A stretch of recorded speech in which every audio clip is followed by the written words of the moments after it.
आप देख रहे हैं डार्क फाइल्स। तो चलिए बढ़ते हैं आज की इस कहानी की ओर। मनोज अपने तेज कदमों से स्टेशन की ओर बढ़े जा रहा था। एक तो मौसम भी सही नहीं था, ऊपर से मनोज अपनी ट्रेन के लिए काफी लेट हो चुका था।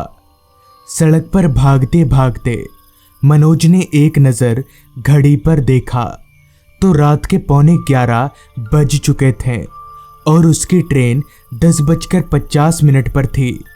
यूं ही कुछ देर तक भागते रहने के बाद मनोज स्टेशन पहुंचा और प्लेटफॉर्म नंबर 3 पर जाकर घुटनों पर पैर दिए झुककर हाँफने लगा, क्योंकि प्लेटफॉर्म पर ना तो कोई ट्रेन थी और ना ही कोई इंसान। मनोज को लग रहा था अभी तक उसकी ट्रेन आई नहीं है, मगर जब मनोज ने अपनी घड़ी में वक्त देखा तो वक्त हो रहा था 10:55 का। मनोज को काफ़ी हैरानी हुई, मगर तभी उसकी नज़र पास ही में एक बेंच पर सो रहे एक आदमी पर गई। उस आदमी का शरीर और चेहरा बहुत गंदा सा था। देखने से ही पता चल रहा था कि वो कोई भिखारी है। तभी मनोज उस भिखारी के पास गया और उससे पूछते हुए बोला, ये ट्रेन आने वाली थी ना, यहाँ पर आई नहीं क्या अभी तक? मनोज की बात सुनकर वो आदमी आंख मलते हुए उठा और मनोज को सर से लेकर पैर तक देखते हुए बोला, ट्रेन वो तो आकर चली भी गई। इतना बोलकर वो शख्स वापस लेट गया। मनोज ने उस आदमी से दोबारा पूछा, तो फिर अब कब है ट्रेन? इस पर वो भिखारी लेटे लेटे ही बोला, अब कल सुबह से पहले कोई ट्रेन नहीं है। इतना बोलकर वो भिखारी वापस से लेट गया, जैसे उसके शरीर में दम ही ना हो, और लेटने के साथ ही साथ उसके खर्राटों की आवाज़ शुरू हो गई। मनोज अब एक तरह की मुसीबत में फंस चुका था। उसे समझ नहीं आ रहा था कि अब क्या करना चाहिए। स्टेशन पर रात गुजारना मनोज को ठीक नहीं लग रहा था, क्योंकि स्टेशन पर चोरी की वारदातें आजकल बहुत बढ़ चुकी हैं। तभी मनोज ने मन ही मन सोचा, यहाँ पर रुकना ठीक नहीं होगा। एक काम करता हूँ, बाहर निकलकर कोई होटल ढूंढता हूँ। ये सोचकर मनोज स्टेशन से बाहर निकला और आसपास कोई होटल ढूंढने लगा, मगर आसपास दूर दूर तक कोई होटल तो दूर एक इंसान तलक भी नजर नहीं आ रहा था, जो कि काफी अजीब बात थी। खैर मनोज एक रास्ता पकड़कर उस पर आगे बढ़ने लगा। हालांकि इलाका गांव का था, मगर फिर भी इतना खाली रास्ता मनोज को कुछ समझ नहीं आया। खैर वो चलता रहा। रात के उस काले अंधेरे में मनोज को रास्ता भी ठीक से नजर नहीं आ रहा था। ऊपर से आसमान काले बादलों में ऐसे ढका था कि चांद तो दूर, एक तारा भी ठीक से दिख नहीं रहा था। किसी भी पल बारिश आ सकती थी, इसलिए मनोज हर पल अपने चलने की रफ्तार बढ़ाए जा रहा था। लेकिन अभी तक उसे कोई होटल नहीं दिखा था। तभी चलते चलते मनोज एक मोड़ के पास आ पहुंचा, जहां दो रास्ते थे।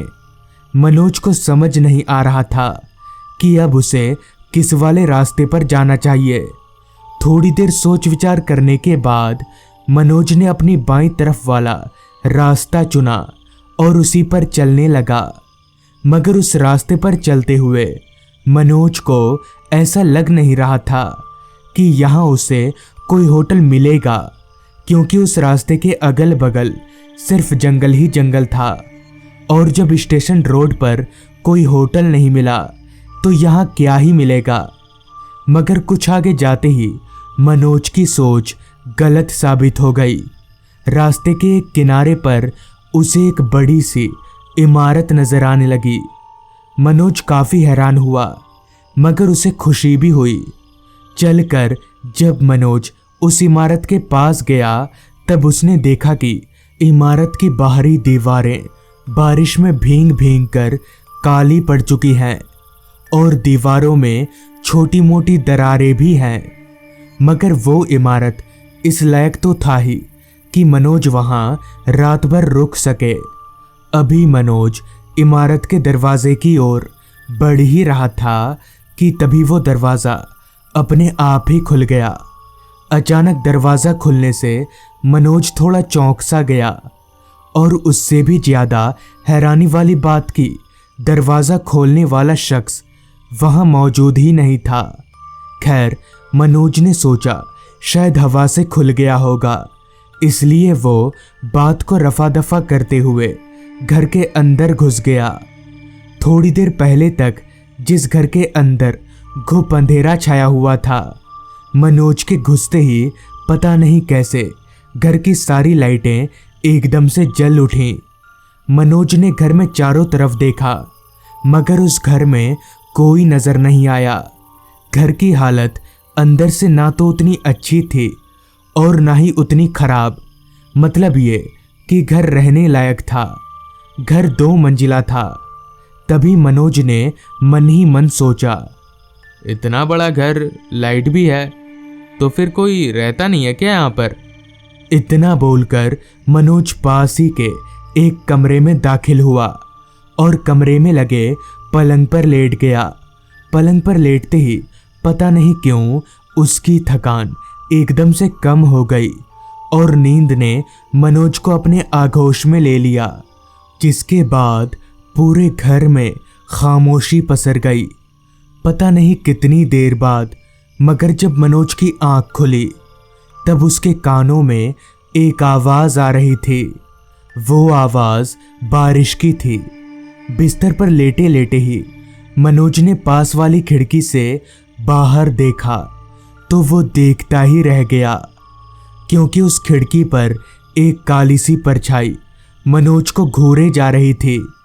मनोज हड़बड़ाकर उठा और आंख मलकर दोबारा उस खिड़की की तरफ देखा तो अब वहां कोई नहीं था।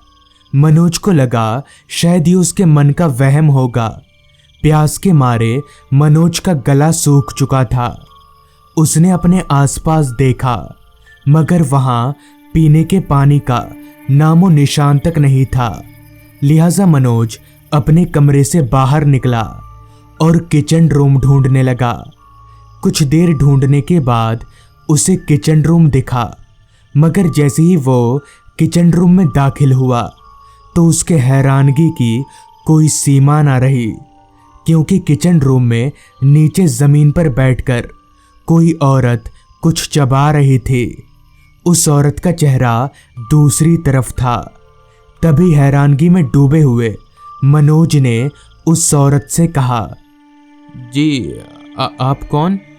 मनोज की आवाज़ सुनकर वो औरत उसकी ओर मुड़ी तो उसका चेहरा देखकर मनोज की सिट्टी बिट्टी गुल हो गई, क्योंकि उस औरत का चेहरा बहुत डरावना था और वो औरत एक बिल्ली को फाड़ कर खा रही थी।